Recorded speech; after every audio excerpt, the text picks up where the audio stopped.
प्यारे शिक्षकगण और मेरे प्यारे साथियों, मैं आज आपके सामने डॉक्टर बी.आर. अम्बेडकर का एक मोनोएक लेकर प्रस्तुत हूँ। पहला दृश्य, भीमराव का विद्यालय में पहला दिन। नमस्ते गुरुजी, क्या मैं कक्षा के अंदर आ सकता हूँ? कौन है तू? क्या नाम है तेरा? गुरुजी, मेरा नाम भीमराव है। मेरा इस विद्यालय में आज ही नया प्रवेश हुआ है। भीमराव, कौन सी जाति का है तू? छोटी जाति से हूँ गुरुजी। छोटी जाति से? तू इस कक्षा के अंदर नहीं आ सकता, कक्षा के बाहर रह कहीं पर। और वैसे भी तू पढ़ लिख कर क्या ही कर लेगा? तुम्हारी जाति का काम पढ़ना लिखना नहीं है। नहीं गुरुजी, मैं तो कक्षा के अंदर जाकर ही पढ़ूंगा। अगर आप मुझे कक्षा के अंदर नहीं लेंगे तो मैं यही कक्षा के द्वार पर लेट जाऊंगा और यहाँ से ना तो किसी को कक्षा के अंदर आने दूंगा और ना ही किसी को कक्षा के बाहर जाने दूंगा। अरे तू तो बड़ा ही जिद्दी है। चल कक्षा के अंदर आ जा और सबसे पीछे जाकर बैठ जा। धन्यवाद गुरुजी, मैं पीछे जाकर ही बैठ जाऊंगा। मैं बड़ा होके कुछ ऐसा करूंगा जिससे कि सबको पढ़ने का और साथ मिलकर बैठने का अधिकार मिले। दूसरा दृश्य, विद्यालय में पानी पीने की घटना।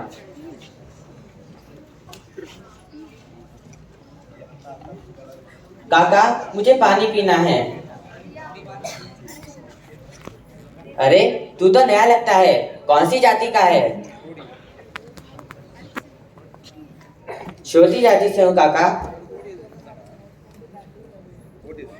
तुझे यहाँ पर पानी नहीं मिलेगा। यहाँ पर बस बड़ी जात वाले लोगों को ही पानी मिलता है। परंतु काका, पानी को तो भगवान ने बनाया है, उस पर किसी एक व्यक्ति का अधिकार नहीं हो सकता। वह तो सबके लिए एक समान होना चाहिए। आप क्यों पानी को जाति के नाम पर बांटना चाहते हो? अरे तू ऐसे नहीं मानेगा। चल अपने हाथों को मुंह पर लगा ले, मैं ऊपर से पानी डालता हूँ।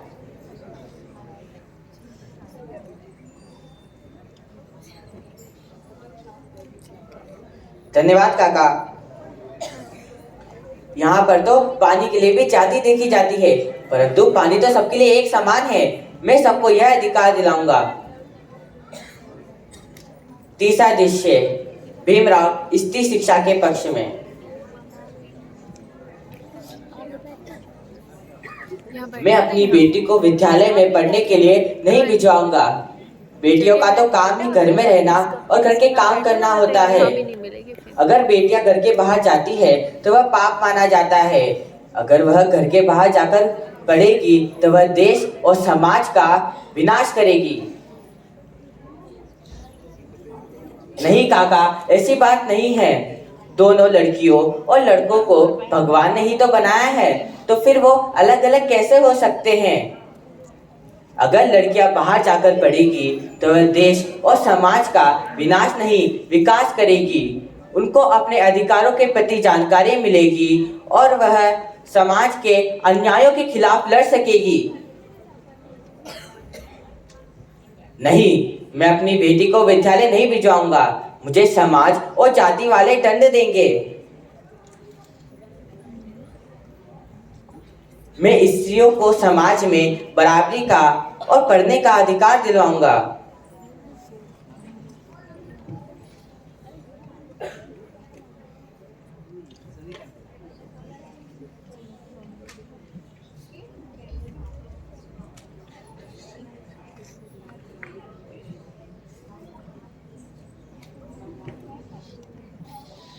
चौथा दृश्य, भीमराव प्रोफेसर के साथ।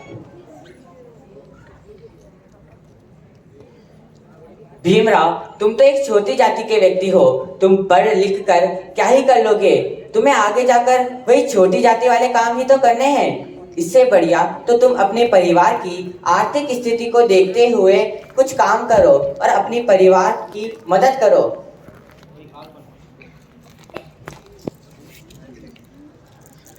नहीं गुरुजी, ऐसी बात नहीं है। मैं पढ़ना चाहता हूँ और एक दिन एक बड़ा व्यक्ति बनूंगा और एक ऐसी किताब लिखूंगा जिसमें सबको समानता का अधिकार, पढ़ने का अधिकार और महिलाओं को समाज में बराबरी का अधिकार दिला सकूं। और मैं ऐसे कानून बनाऊंगा जिससे कि सबको समान रूप से न्याय मिल सके। मैं इस देश में समानता और भाईचारा स्थापित करना चाहता हूँ और इसी तरह मैं इस पूरे भारत देश को एकता के सूत्र में पिरोने का प्रयास करूंगा। और आज यह दिन है जब मैंने पूरे भारत देश का संविधान लिखा है, पूरे 2 साल 11 महीने और 18 दिनों में। और इसी संविधान में सारे अधिकारों का वर्णन किया गया है।